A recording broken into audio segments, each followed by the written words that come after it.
Welcome to the Daily Walk Podcast, brought to you by Walk Thru the Bible. The Daily Walk Podcast is a daily devotional that will guide you on a life-changing journey through the Bible in 1 year. Join us every day to hear the entire Bible in a year, alongside a daily devotional thought that will help bring God's Word alive for you. Today's Daily Walk Devotional comes from Deuteronomy chapters 12 through 16. From the general principles of the law and exhortations to obedience, Moses now moves to more specific regulations governing life in the Promised Land. God himself would specify the place and manner of worship, and Israel must reject all idolatrous practices. Purity, tithing, release from debt, and servanthood are all ways in which Israel can demonstrate her unique relationship with God. And the nation must be careful to observe all the feast days that mark important events in her miraculous history. Now, let's listen to Deuteronomy chapters 12 through 16. Deuteronomy 12. These are the decrees and laws you must be careful to follow in the land that the Lord, the God of your ancestors, has given you to possess, as long as you live in the land. Destroy completely all the places on the high mountains, on the hills, and under every spreading tree where the nations you are dispossessing worship their gods. Break down their altars, smash their sacred stones, and burn their Asherah poles in the fire. Cut down the idols of their gods, and wipe out their names from those places. You must not worship the Lord your God in their way, but you are to seek the place the Lord your God will choose from among all your tribes to put his name there for his dwelling. To that place you must go.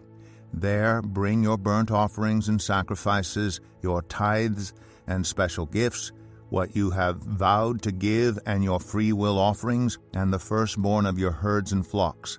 There, in the presence of the Lord your God, you and your family shall eat and shall rejoice in everything you have put your hand to, because the Lord your God has blessed you. You are not to do as we do here today, everyone doing as they see fit, since you have not yet reached the resting place and the inheritance the Lord your God is giving you. But you will cross the Jordan and settle in the land the Lord your God is giving you as an inheritance, and he will give you rest from all your enemies around you, so that you will live in safety. Then to the place the Lord your God will choose as a dwelling for his name, there you are to bring everything I command you, your burnt offerings and sacrifices, your tithes and special gifts, and all the choice possessions you have vowed to the Lord. And there rejoice before the Lord your God, you, your sons and daughters, your male and female servants, and the Levites from your towns who have no allotment or inheritance of their own. Be careful not to sacrifice your burnt offerings anywhere you please. Offer them only at the place the Lord will choose in one of your tribes, and there observe everything I command you. Nevertheless, you may slaughter your animals in any of your towns and eat as much of the meat as you want, as if it were gazelle or deer, according to the blessing the Lord your God gives you. Both the ceremonially unclean and the clean may eat it, but you must not eat the blood. Pour it out on the ground like water.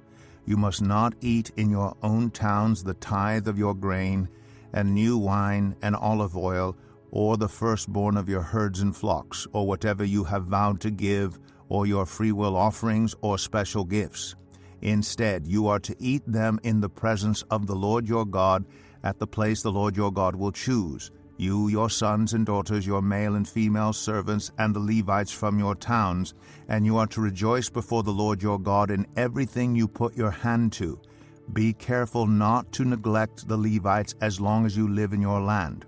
When the Lord your God has enlarged your territory, as he promised you, and you crave meat and say, I would like some meat, then you may eat as much of it as you want.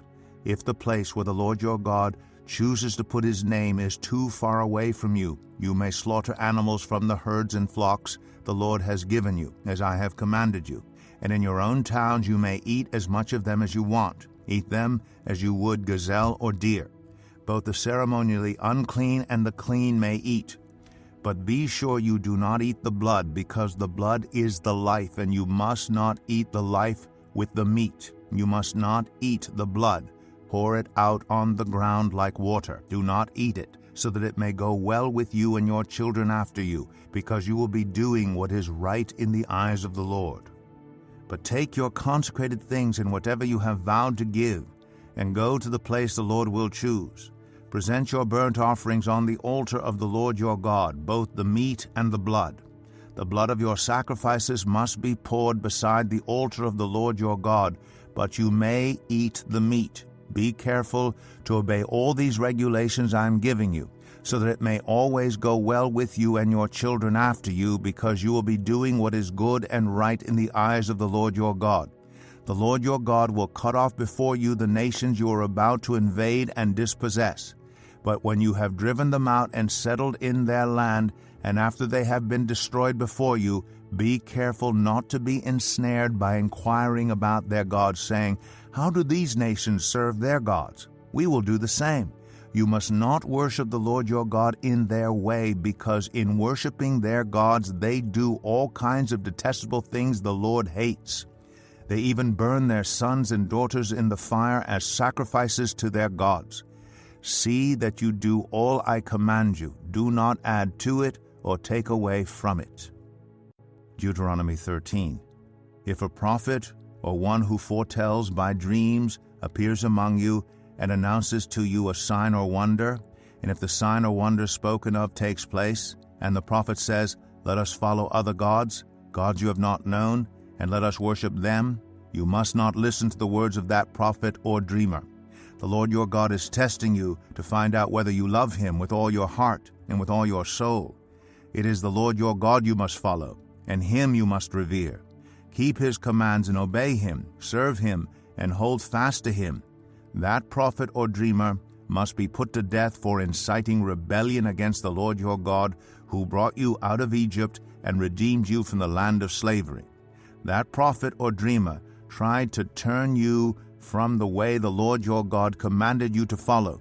You must purge the evil from among you.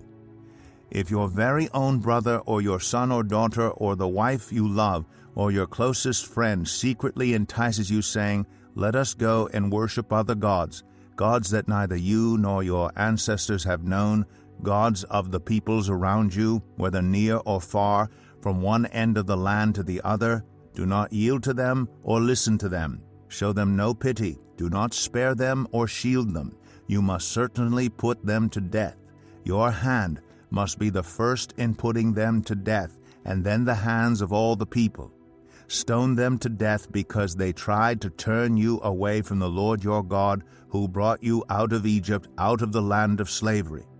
Then all Israel will hear and be afraid, and no one among you will do such an evil thing again. If you hear it said about one of the towns the Lord your God is giving you to live in, that troublemakers have arisen among you, and have led the people of their own town astray, saying, "Let us go and worship other gods, gods you have not known," then you must inquire, probe, and investigate it thoroughly. And if it is true, and it has been proved, that this detestable thing has been done among you, you must certainly put to the sword all who live in that town. You must destroy it completely, both its people and its livestock. You are to gather all the plunder of the town into the middle of the public square and completely burn the town and all its plunder as a whole burnt offering to the Lord your God. That town is to remain a ruin forever, never to be rebuilt, and none of the condemned things are to be found in your hands. Then the Lord will turn from his fierce anger, will show you mercy, and will have compassion on you. He will increase your numbers, as he promised on oath to your ancestors, because you obey the Lord your God by keeping all his commands that I am giving you today, and doing what is right in his eyes. Deuteronomy 14. You are the children of the Lord your God. Do not cut yourselves or shave the front of your heads for the dead, for you are a people holy to the Lord your God. Out of all the peoples on the face of the earth, the Lord has chosen you to be his treasured possession. Do not eat any detestable thing. These are the animals you may eat: the ox, the sheep, the goat, the deer, the gazelle, the roe deer, the wild goat, the ibex, the antelope, and the mountain sheep. You may eat any animal that has a divided hoof, and that chews the cud. However, of those that chew the cud or that have a divided hoof, you may not eat the camel, the rabbit, or the hyrax. Although they chew the cud, they do not have a divided hoof. They are ceremonially unclean for you. The pig is also unclean. Although it has a divided hoof, it does not chew the cud. You are not to eat their meat or touch their carcasses. Of all the creatures living in the water, you may eat any that has fins and scales. But anything that does not have fins and scales you may not eat. For you it is unclean. You may eat any clean bird, but these you may not eat: the eagle, the vulture, the black vulture, the red kite, the black kite, any kind of falcon, any kind of raven, the horned owl, the screech owl, the gull, any kind of hawk, the little owl, the great owl, the white owl, the desert owl, the osprey, the cormorant, the stork, any kind of heron, the hoopoe, and the bat. All flying insects are unclean to you. Do not eat them. But any winged creature that is clean you may eat. Do not eat anything you find already dead. You may give it to the foreigner residing in any of your towns, and they may eat it, or you may sell it to any other foreigner. But you are a people holy to the Lord your God. Do not cook a young goat in its mother's milk. Be sure to set aside 1/10 of all that your fields produce each year. Eat the tithe of your grain, new wine, and olive oil, and the firstborn of your herds and flocks in the presence of the Lord your God at the place he will choose as a dwelling for his name, so that you may learn to revere the Lord your God always. But if that place is too distant, and you have been blessed by the Lord your God and cannot carry your tithe because the place where the Lord will choose to put his name is so far away, then exchange your tithe for silver, and take the silver with you, and go to the place the Lord your God will choose. Use the silver to buy whatever you like: cattle, sheep, wine, or other fermented drink, or anything you wish. Then you and your household shall eat there in the presence of the Lord your God and rejoice. And do not neglect the Levites living in your towns, for they have no allotment or inheritance of their own. At the end of every 3 years bring all the tithes of that year's produce and store it in your towns, so that the Levites who have no allotment or inheritance of their own, and the foreigners, the fatherless, and the widows who live in your towns may come and eat and be satisfied, and so that the Lord your God may bless you in all the work of your hands. Deuteronomy 15. At the end of every 7 years you must cancel debts. This is how it is to be done. Every creditor shall cancel any loan they have made to a fellow Israelite. They shall not require payment for anyone among their own people, because the Lord's time for canceling debts has been proclaimed. You may require payment from a foreigner, but you must cancel any debt your fellow Israelite owes you. However, there need be no poor people among you, for in the land the Lord your God is giving you to possess as your inheritance, he will richly bless you. If only you fully obey the Lord your God and are careful to follow all these commands I am giving you today. For the Lord your God will bless you as he has promised, and you will lend to many nations, but will borrow from none. You will rule over many nations, but none will rule over you. If anyone is poor among your fellow Israelites in any of the towns of the land the Lord your God is giving you, do not be hard-hearted or tight-fisted toward them. Rather be open-handed, and freely lend them whatever they need. Be careful not to harbor this wicked thought. The 7th year, the year of canceling debts, is near, so that you do not show ill will toward the needy among your fellow Israelites and give them nothing. They may then appeal to the Lord against you, and you will be found guilty of sin. Give generously to them, and do so without a grudging heart. Then because of this the Lord your God will bless you in all your work and in everything you put your hand to. There will always be poor people in the land. Therefore I command you to be open-handed toward your fellow Israelites who are poor and needy in your land. If any of your people, Hebrew men or women, sell themselves to you and serve you 6 years, in the 7th year you must let them go free. And when you release them, do not send them away empty-handed. Supply them liberally from your flock, your threshing floor, and your winepress. Give to them as the Lord your God has blessed you. Remember that you were slaves in Egypt, and the Lord your God redeemed you. That is why I give you this command today. But if your servant says to you, I do not want to leave you, because he loves you and your family and is well off with you, then take an awl and push it through his earlobe into the door, and he will become your servant for life.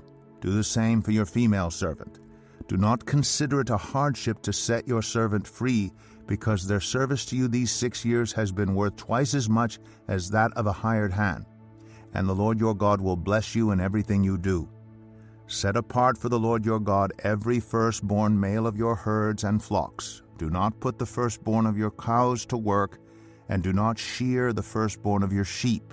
Each year you and your family are to eat them in the presence of the Lord your God at the place he will choose. If an animal has a defect, is lame or blind, or has any serious flaw, you must not sacrifice it to the Lord your God. You are to eat it in your own towns. Both the ceremonially unclean and the clean may eat it, as if it were gazelle or deer. But you must not eat the blood. Pour it out on the ground like water. Deuteronomy 16. Observe the month of Aviv, and celebrate the Passover of the Lord your God, because in the month of Aviv he brought you out of Egypt by night. Sacrifice as the Passover to the Lord your God an animal from your flock or herd at the place the Lord will choose as a dwelling for his name. Do not eat it with bread made with yeast, but for 7 days eat unleavened bread, the bread of affliction, because you left Egypt in haste, so that all the days of your life you may remember the time of your departure from Egypt. Let no yeast be found in your possession in all your land for 7 days. Do not let any of the meat you sacrifice on the evening of the first day remain until morning. You must not sacrifice the Passover in any town the Lord your God gives you, except in the place he will choose as a dwelling for his name. There you must sacrifice the Passover in the evening when the sun goes down, on the anniversary of your departure from Egypt. Roast it and eat it at the place the Lord your God will choose. Then in the morning return to your tents. For 6 days eat unleavened bread, and on the 7th day hold an assembly to the Lord your God, and do no work. Count off 7 weeks from the time you begin to put the sickle to the standing grain.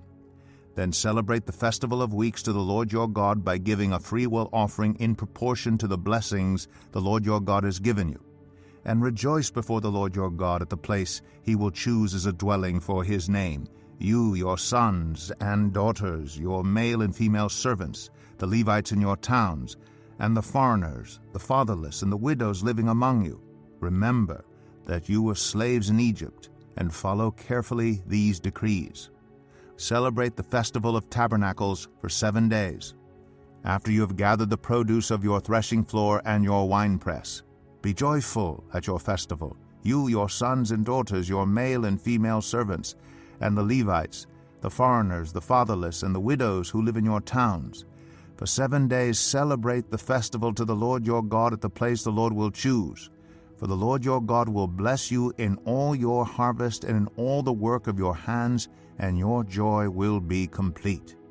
3 times a year all your men must appear before the Lord your God at the place he will choose, at the festival of unleavened bread, the festival of weeks, and the festival of tabernacles. No one should appear before the Lord empty-handed. Each of you must bring a gift in proportion to the way the Lord your God has blessed you. Appoint judges and officials for each of your tribes in every town the Lord your God is giving you, and they shall judge the people fairly. Do not pervert justice or show partiality. Do not accept a bribe, for a bribe blinds the eyes of the wise and twists the words of the innocent. Follow justice and justice alone, so that you may live and possess the land the Lord your God is giving you. Do not set up any wooden Asherah pole beside the altar you build to the Lord your God, and do not erect a sacred stone, for these the Lord your God hates. Here is your daily devotional thought to help you live God's Word. Today, pierced ears are considered fashionable, but in Israel, ears were pierced for a vastly different reason. In today's reading, Moses gives instructions concerning the release of servants after a 6-year period. Once in a while, there arose a situation in which a servant so loved his master that he did not wish to be set free. He would prefer to remain under his master's protection, devoted to his work, rather than to set out on his own. As a perpetual sign of this new relationship, the master would pierce the servant's ear, thereby proclaiming to the world, "This is my beloved servant. I am perpetually his beloved master." In Psalm 40, David picks up this image. "Sacrifice and offering you did not desire, but my ears you have pierced. I desire to do your will, O my God." What about your ears? Have they been pierced for the Lord? Are you the property of the Father, ready to do his will as a loving servant? If not, give God your ears and life right now.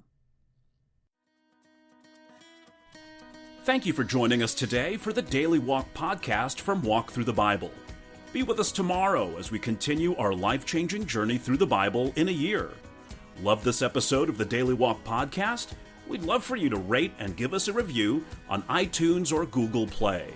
Make sure you subscribe so you won't miss an episode as we walk through God's Word together. For more resources to help you live God's Word, visit walkthru.org. That's WALKTHRU.org. Walk through the Bible. Take a walk, change the world.